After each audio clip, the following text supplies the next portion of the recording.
Okay, Mark chapter 10, verse 35. So I've got two titles for you again. First one is a question. Are you up to sitting in these seats? And the second one is all chair, no responsibility. Okay?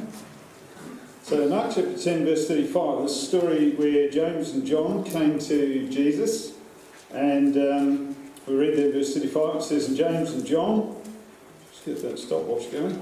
James and John, the sons of Zebedee, come unto him, saying, Master, we would that thou shouldst do for us whatsoever we shall desire. And he said unto them, What would ye that I should do for you? And they said unto him, Grant unto us that we may sit, one on thy right hand, and the other on thy left hand, in thy glory. But Jesus said unto them, Ye know not what ye ask. Can ye drink of the cup that I drink of, and be baptized with the baptism that I am baptized with? So he was they were talking about, thinking, and the other disciples were not very happy with him about this, but they were thinking about the seats and the sort of the privileged position, and the Lord was directing them to the responsibility that went with that. And he was just saying, I don't think you quite realise what that means. It's not just a nice place to be, but there's actually quite a bit of difficulty that goes with it.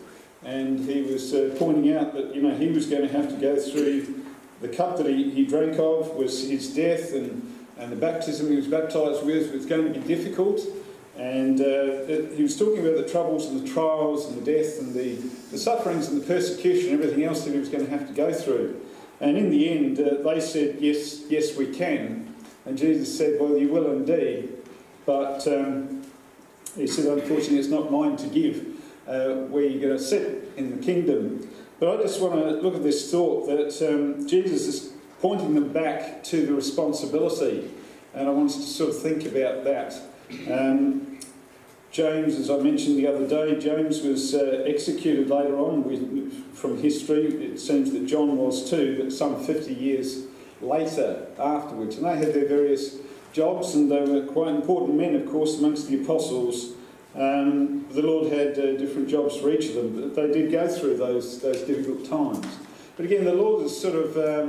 I want us to think about, we're sitting here in these seats, we've been called into the kingdom of God, we're here to do a job, and we need to think about sometimes the responsibility behind those things. The reason I decided to talk about this, actually decided before camp, as a few years ago, just reminded me of a story.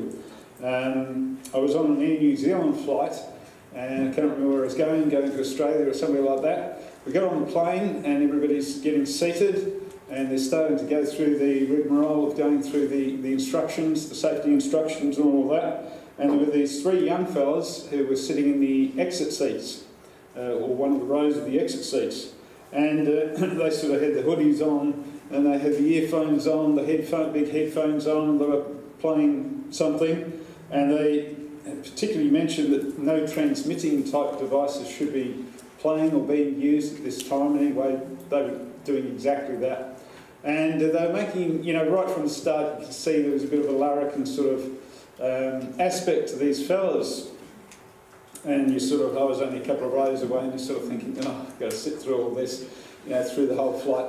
Anyway, the steward went and got obviously the guy who was the chief steward, and he came up to these fellows, and I was extremely impressed by this fellow.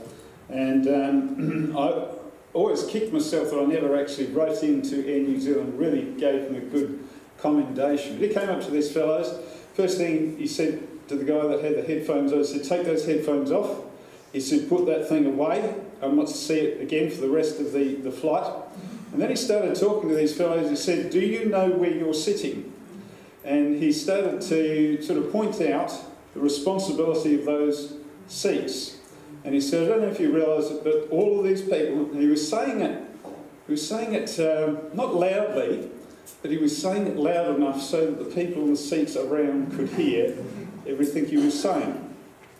And he started making a point about the position that they were in, and just the fact that, there are a lot of people on this plane who will be relying on you when things happen. So you need to know what to do, because they hadn't been listening to any of the instructions. So he went through all that. He talked about the position, And then he sort of finished up, he pointed to the guy that had the headphones on, and he said, "So I'm going to ask you a question." He said, "Are you up to sitting in that seat?" And then he turned to the other two and he said, "Are you?" When he said yes, yes, very meekly, he said to the other two, "And are you up to sitting in those seats?" And they said yes, and they were like lambs for the rest of the trip. But he did it really, really well. He just pointed out the position. He said, in a sense, he sort of said, look, you know, they were sort of thinking, hey, we've got the leg room. You know, we've got the nice space here, we can relax, we can chill out, we can, you know, stretch out and do what we want. He said, it's not about that. It's not about the seat. It's not about your position. It's not about you. He said it's a responsibility. And I just thought that's a good, when that happened, I thought, well, that's a good way to think about, you know, our position in the Lord. Do we just rock up on Sunday and be entertained, or are we there taking on the responsibility? We recognise what the Lord has done for us in calling us to these seats, if you like. Pastor Alan, every time he comes here, he has to ask himself, is he up to sitting in that chair? Because nobody else will sit there. All right, leave it there.